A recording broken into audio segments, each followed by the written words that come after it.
Hello, my dear students. Welcome to the platform of Biology World. Again, welcome to the fifth part of our chapter Animal Kingdom.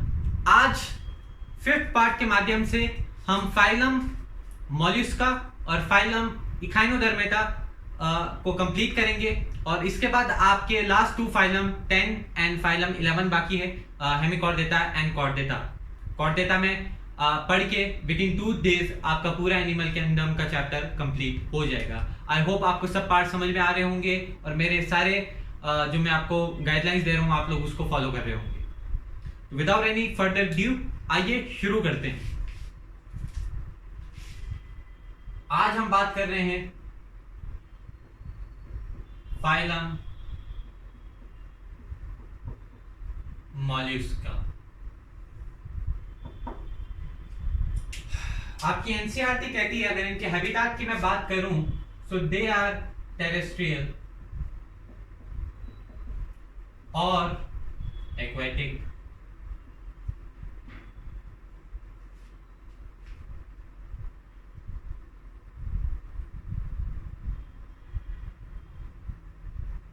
And in aquatic ये दोनों हो सकते हैं marine water and fresh water. जो snail आप देखते हो, जो ऑक्टोपस आप देखते हो, ये सारे किसके एग्जांपल हैं? मॉल्युस्का के। ओके, अभी और पढ़ेंगे इसके बारे में हम। तो मॉल्युस्का आर टेरेस्ट्रियल और aquatic. They have N skeleton made up of ossicle. ठीक है,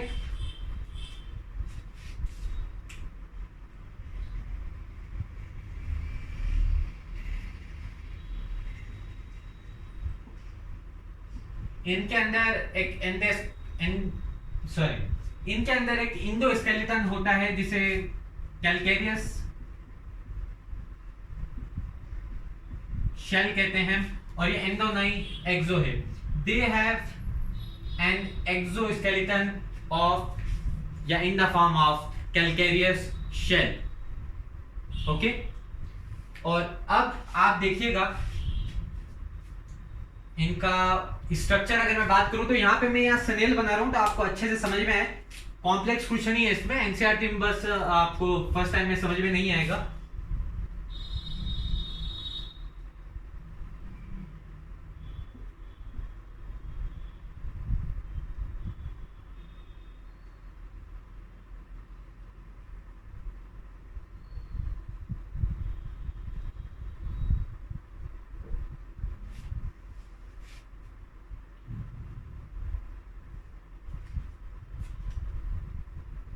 तो ये मैंने यहाँ पे बनाया है आप लोगों के सामने स्नेल। अब जो इनका एक्सोस्केलेटन, ये जो बाहर की जो लेयर है इनको जो हमको विजिबल होती है वो किससे बनी होती है? आपकी कैलकेरियस शेल से बनी होती है। ठीक है, तो मैं इसको बोल देता हूं कैलकेरियस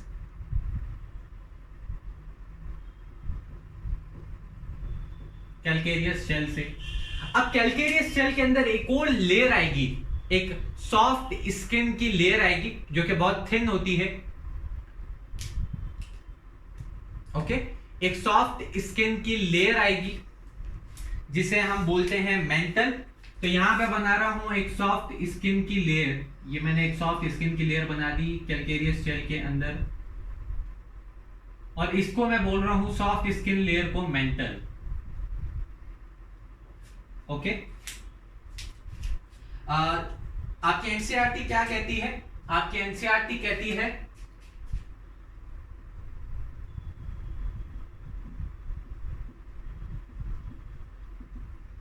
सॉफ्ट स्किन या सॉफ्ट टिश्यू कह दीजिए आप, सॉफ्ट स्किन, सॉफ्ट पूरा सेंटेंस लिखेंगे आप। A thin soft layer of skin, a thin soft layer of skin covers the विस्ट्रल।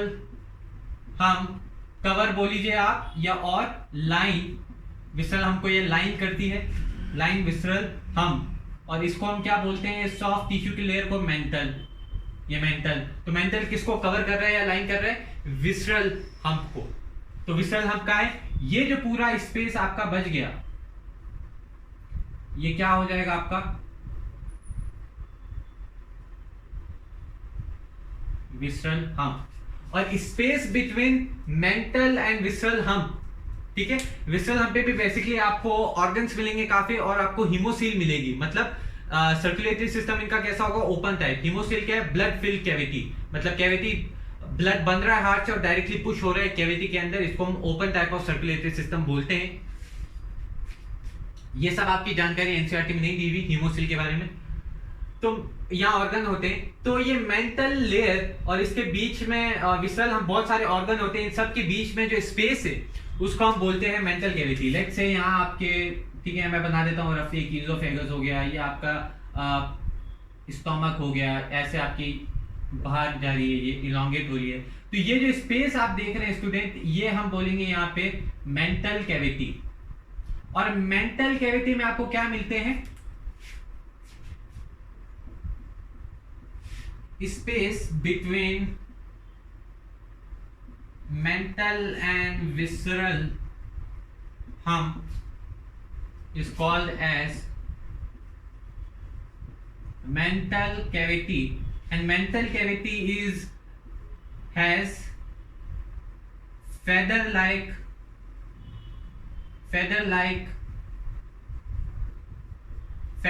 Gills होते हैं। और ये गिल्स किस पर मदद करते हैं, रेस्पिरेशन के साथ साथ ये गिल्स आपकी मदद करते हैं, which help in respiration and excretion. इसी तरह आपकी एनसीईआरटी कहती है बॉडी इज अनसेगमेंटेड, एनिलिडा में सेगमेंट होंगे, मेटामर्स, आर्थ्रोपोडा में सेगमेंट होंगे, लेकिन मॉल्यूस्का में बॉडी अनसेगमेंट होगी, but has distinct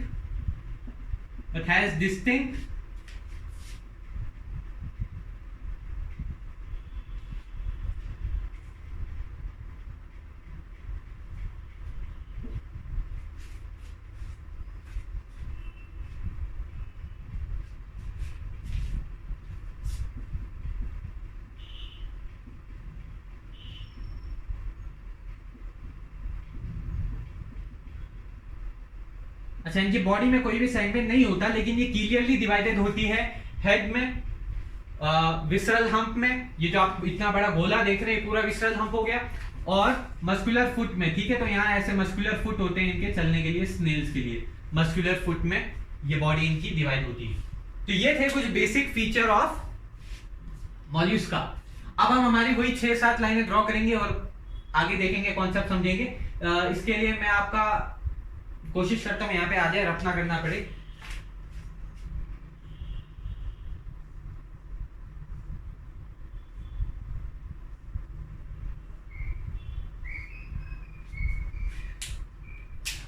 अगर हम बात करें मॉल्यूस्क की, तो ये क्या शो करते हैं,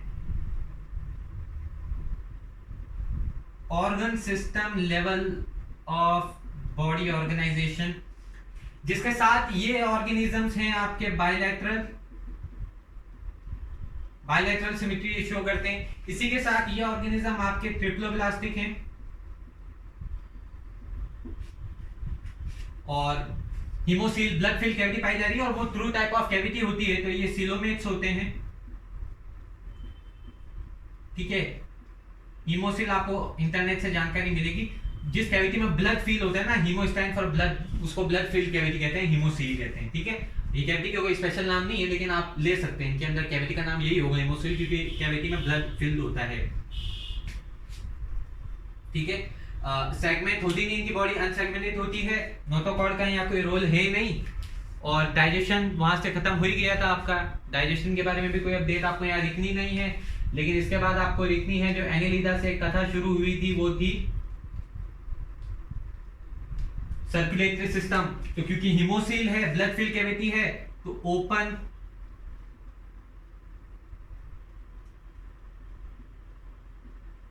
एनिलिडा में था क्लोज्ड, आर्थ्रोपोडा में ओपन, मॉल्यूस्क में फिर से ओपन सर्कुलेटरी सिस्टम हो गया यहाँ पे।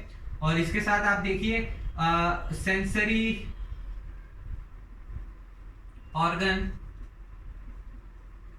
टेंटिकल्स के रूप में प्रेजेंट होते हैं। ये जो आप दोनों टेंटिकल्स देख रहे हैं ये कैसा बिहेव करते हैं, सेंसरी ऑर्गन की तरह। ऑलराइट, ये सेंसरी ऑर्गन की तरह बिहेव करते हैं।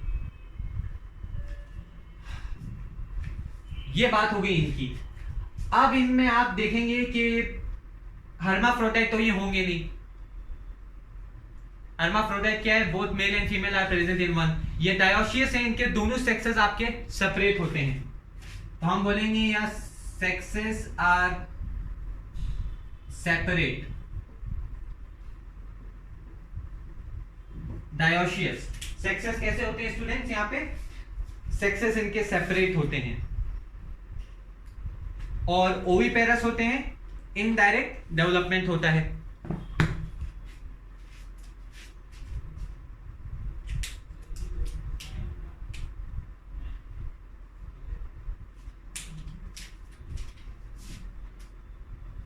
क्या होते हैं ये, ओविपेरस होते हैं और इनडायरेक्ट होते हैं। मतलब लार्वल स्टेज में पाई जाएगी और एग्स को ये ले करते हैं। स्ट्रक्चर एक बार फिर से देखेंगे आप। ये आपका स्नेल का एग्जांपल है। ये सेंसरी ऑर्गन टेंटिकल्स हो गए, कैलकेरियस शेल हो गया, एक सॉफ्ट टिश्यू की लाइन है जिसको हम मेंटल कहते हैं। विसरल हम्प और मेंटल के बीच में जो स्पेस है उसको मेंटल कैविटी कहते हैं। विसरल हम्प आपकी हिमोसील होगी, कैविटी है ब्लड फील्ड, और बॉडी अनसेगमेंटेड है लेकिन क्लियरली डिवाइडेड है into head, muscular food and visceral hump. अब एग्जांपल देखने से पहले आप पढ़ेंगे इसके बारे में। और एक बहुत इंपॉर्टेंट बात हम मेंशन करना भूल गए यहाँ पे। इसके स्टार्टिंग में आप लिखेंगे सबसे पहले, या यहां लिख लीजिए, they are second largest phylum. They are second largest phylum after arthropoda. सबसे पहले आर्थ्रोपोडा है। आर्थ्रोपोडा के बाद जो सबसे लार्जेस्ट फाइलम है वो इनका है, फाइलम मॉलस्का का। आइए पढ़ते हैं। तो ये पहली लाइन इन्होंने दी हुई है, this is the second largest animal phylum. Mollusca terrestrial और एक्वेटिक में मराइन या fresh water, having an organ system level of organization. They are bilaterally symmetrical, triploblastic and coelomate animal. Body is covered by a calcareous shell and is unsegmented with a distinct head, muscular foot and visceral hump. A soft and spongy layer of skin forms a mantle over the visceral hump. The space between the hump and the mantle is called the mental cavity, in which feather-like gills are present. ठीक है, mental cavity में feather-like gills होते हैं. They have respiratory and excretory function. Respiratory and excretory function. The anterior head region has sensory tentacles. Anterior head region में sensory tentacles होते हैं. The mouth contain a file-like rasping organ called feeding called radula. अब इसका structure, ये जो इन्होंने detail दी ना mouth के बारे में, माउथ के अंदर आपको क्या मिलेगा, रेड्यूला मिलेगा। इनके पहले तो इनमें जैसे हमने माउथ खोला तो स्पेस मिली हमको, तो स्नेल के अंदर भी आपको पहले ऐसे एक एम्प्टी स्पेस मिलेगी। ठीक है, ऐसे करके एम्प्टी स्पेस देख रहे हैं, ये तो इनका माउथ हो गया। अब माउथ के अंदर यहाँ पे कहीं पे एक स्ट्रक्चर पाया जाएगा जिसमें ऐसे टीथ्स होंगे जो फीडिंग में मदद करते हैं, है ना। ये लोग बाइट कर सकते हैं उससे फूड को, और इस स्ट्रक्चर को हम बोलते हैं रेड्यूला। इसमें रेड्यूला के टीथ होते हैं। ठीक है, तो ये मैंने ऐसा रफ डायग्राम आपको एक दिखाया है। इसको ज्यादा आप गूगल पे देखेंगे तो ज्यादा बेटर होगा। ठीक है, अब they are usually dioecious and oviparous with indirect development. Example आपकी दिए हुए हैं Pila, apple snail, Pinctada, pearl oyster, Sepia, cuttlefish, Loligo, squid, octopus, devilfish, Aplysia, sea hare, Dentalium, tusk shell and Chaetopleura chiton. ये आपको as such example याद करने हैं, इनकी एज सच कोई स्ट्रेटेजी नहीं है। पाइला एप्पल स्नेल को कहते हैं, इंपॉर्टेंट एग्जांपल है। ऑयस्टर, पिंक टेडा एक इंपॉर्टेंट है आपका। लोलिको स्क्विड होती है, आपने देखी हुई है, काफी फिल्मों में देखी होगी। तो ये स्क्विड हो गए, ऑक्टोपस हो गए, स्नेल हो गए, जो ये स्लाइमी टाइप के ऑर्गेनिज्म होते हैं ना, ये ज्यादा मॉल्यूस्क के अंदर आते हैं। ये बात ध्यान रखना, मॉल्यूस्क में स्लाइमी टाइप ऑफ ऑर्गेनिज्म आते हैं। आप पकड़ना कभी स्नेल को या ऑक्टोपस को, बड़े स्लाइमी होते हैं वो। डेंटिलियम, टस्क शेल। डेंटिलियम एक है मॉल्यूस्क जो कि हाथी के टस्क की तरह होता है। हाथी में आपने देखा होगा बड़े बड़े दो दांत निकलते हैं, तो डेंटिलियम डेंटिस्ट जो टर्म होता है ना हमारा डेंटल हेल्थ, वैसे ही है डेंटिलियम, और है भी इसका टच शेल, क्योंकि इसकी शेप भी कैसा है, हाथी के दांत की तरह होती है, सिमिलर। केटोप्लेरिया काइटोन, ये बात आपको याद रखनी। ओके,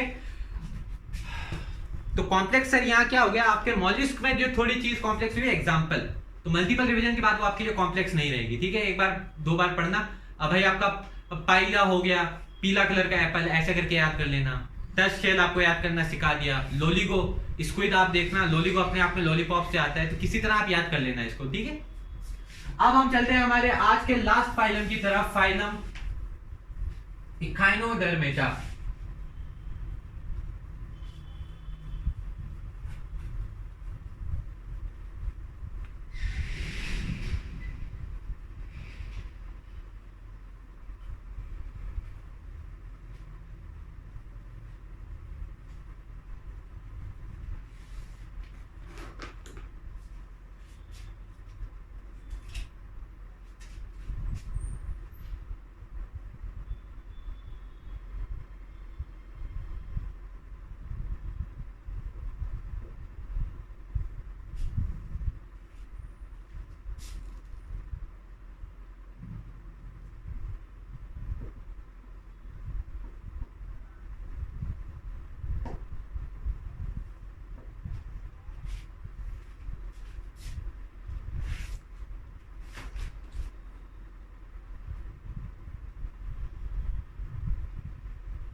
आइए बात करते हैं इखाइनोडर्मेटा। आप याद रख लेना, इखाइनोडर्मेटा में आपको जो पहली चीज दिखेगी आपके लाइक वो है स्टारफिश, ठीक है। और कैसे याद रखेंगे आगे बताता हूँ चल के। सबसे पहले ये एक्वेटिक ऑर्गेनिजम्स हैं, एक्वेटिक हैं, इनके बॉडी में एक इंडोस्केलेटन पाया जाता है, endoskeleton. They have N endoskeleton made up of calcareous ossicle. वहाँ कैल्केरियस शेल था जो कि एक्सोस्केलेटन था, यहाँ कैल्केरियस ऑसिकल है।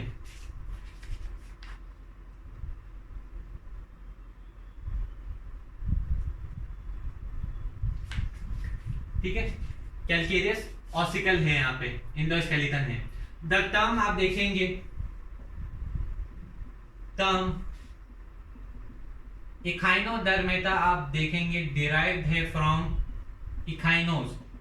इखाइनोस का क्या मतलब है, स्पाइनी। तो ये जो ऑर्गेनिज्म है इखाइनोडर्मेटा के जो मेंबर हैं, इनकी बॉडी क्या होती है, स्पाइनी होते हैं। They have a spiny body. जैसे आप देखेंगे स्टारफिश, तो उसमें माइन्यूट माइन्यूट स्पाइन्स निकल रहे हैं, तो स्पाइनी बॉडी है। इसलिए इनका टर्म कैसा दे दिया, इखाइनोस। इखाइनोस से हमने दे दिया इखाइनोडर्मेटा। ओके, ये इनका नेमिंग प्रोसेस हो गया।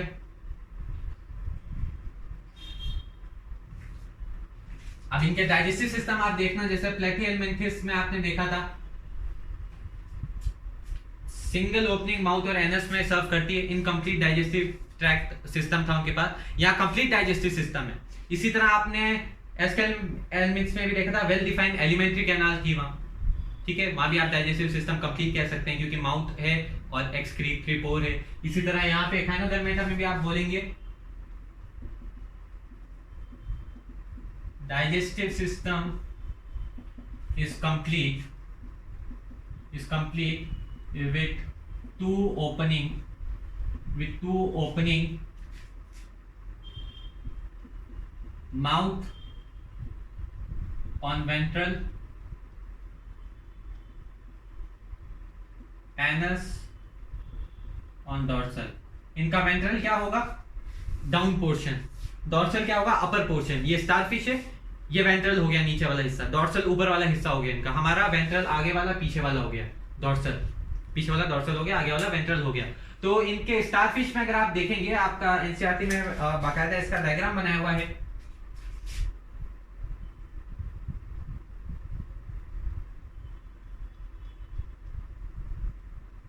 ठीक है, 5 आर्म हो गए स्टारफिश के। तो ये ऐसा है, इसको अगर आप ऐसे रख दें तो नीचे तो हो गया आपका माउथ, ऊपर हो गया एनस ऐसे, ठीक है। ये पोर एक है, अब इसको 3D डायग्राम में देखना पड़ेगा। लेकिन आप कॉन्सेप्ट तो समझ ही गए होंगे। और बॉडी में ऐसे बहुत सारे इनके स्पाइंस दिखते हैं, इसके लिए इनको क्या बोलते हैं, इखानोडर्मेटा बोलते हैं, स्पाइनी स्किन होती है इनकी।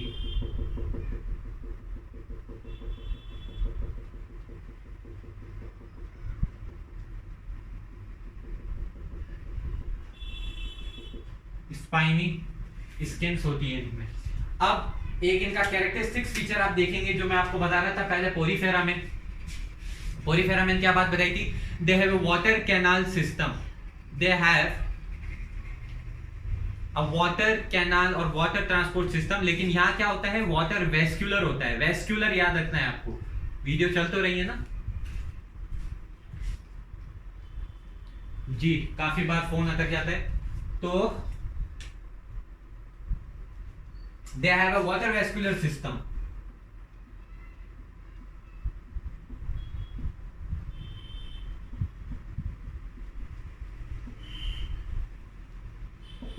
और वाटर वेस्कुलर सिस्टम अगेन किस चीज में मदद करेगा, वही 3 कैरेक्टर आप लिखेंगे।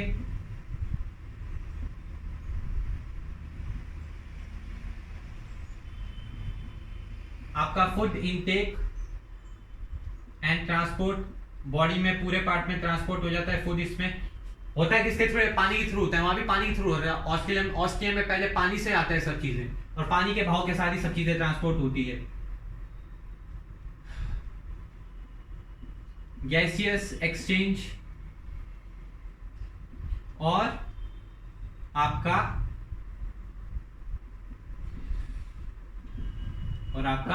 एक्सक्रीशन हो गया। अब कैसे होगा देखिए, जो आपकी जो स्टारफिश है, मैंने इसको उठाया डॉर्सल साइड से और ऐसे कर लिया वेंट्रल साइड में। अब इनके पांचों आर्म में आप देखना ऐसे बहुत सारे ऐसे चिपकने लाइक सर्कल्स आपको दिखेंगे, ऐसे सर्कुलर स्ट्रक्चर दिखेंगे इनके पूरे आर्म में। आप इसको इंटरनेट पे क्लियरली देखना, ऐसे ऐसे ऐसे ऐसे ऐसे पूरा मिलेगा। ये क्या कहलाता है एक्चुअली, इसको ट्यूब फिट कहते हैं हम। अगर प्रॉपर स्ट्रक्चर आप देखेंगे ना तो वो ऐसा होता है।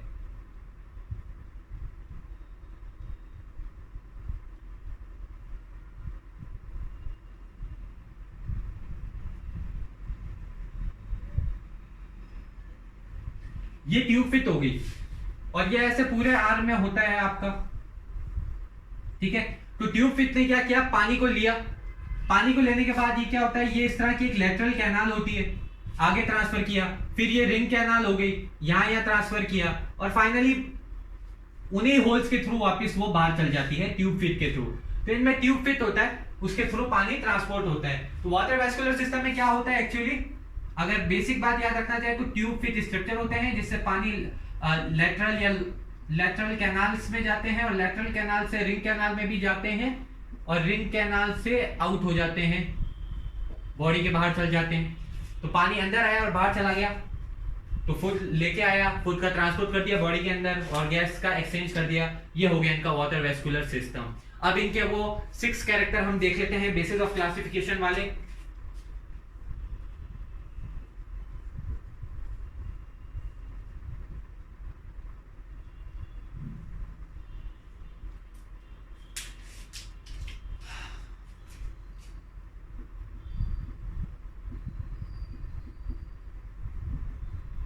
ये शायद एक्सक्रीशन मैंने अगला लिखा है, अभी अब हम चेक कर लेंगे। Organ system level of body organization इनमें देखा जाता है, दे आर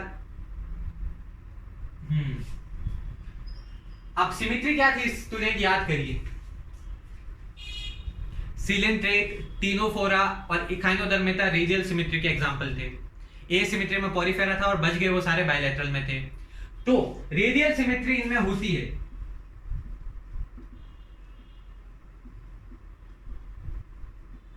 लेकिन ये रेडियल सिमेट्री स्टूडेंट किसमें देखी जाती है, अडल्ट फॉर्म में। जो लार्वा है या लार्वल फॉर्म है, उसमें आपको देखने को मिलती है बायलैटरल सिमेट्री। ये याद रखना है आपको, एक्सेप्शन है। लार्वल में आपको कैसे देखने को मिलती है, बायलैटरल सिमेट्री, और काफी अच्छे क्वेश्चन इसमें नीट लेवल में पूछते हैं। लेकिन अडल्ट फॉर्म में कैसी है, एज जैसा हमने पढ़ा रेडियल सिमेट्री। इसके बाद देखिए आप, ये ट्रिप्लोब्लास्टिक है, और ट्रिप्लोब्लास्टिक के साथ आपके ये हो जाएंगे सीलोमेट। डाइजेशन वाइजेशन की यहां बात करनी नहीं है। ठीक है। इनका ब्लड सिस्टम के बारे में आपके एनसीईआरटी में क्लियर रेफरेंस नहीं है, ठीक है। और सेंसरी ऑर्गन के बारे में भी इनके बारे में कोई क्लियर रेफरेंस आपका नहीं दिया हुआ। तो हम यहाँ बात करेंगे इनका फर्टिलाइजेशन वगैरह के बारे में। फर्टिलाइजेशन मॉल्यूस्क और मॉल्यूस्क के बाद में कैसा है फर्टिलाइजेशन? फर्टिलाइजेशन एक्सटर्नल है,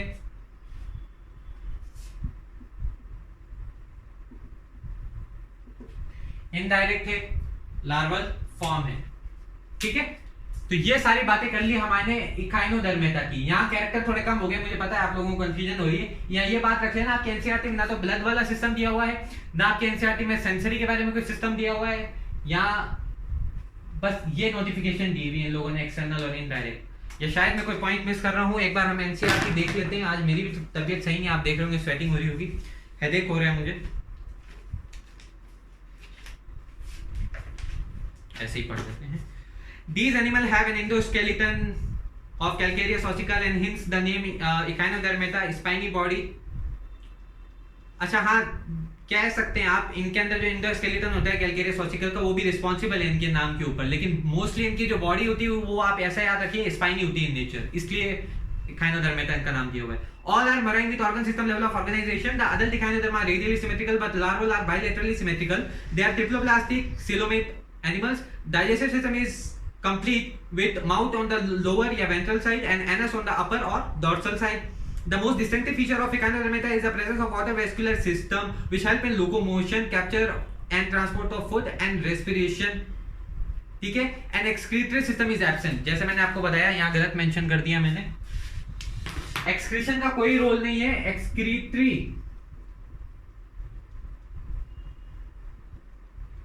एक्सक्रीटरी सिस्टम इनका एब्सेंट होता है। और तीसरा फीचर इनका हो जाएगा लोकोमोशन में। एक्सक्रीशन की जगह किस में मदद करता है? लोकोमोशन में मदद करता है।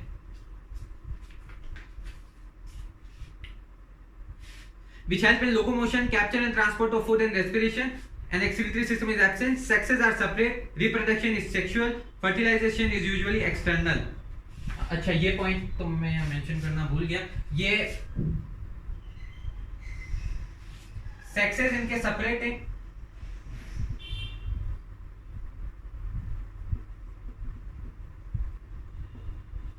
फर्टिलाइजेशन इनका एक्सटर्नल है, और रिप्रोडक्शन इनका कैसा होता है? सेक्सुअली होता है।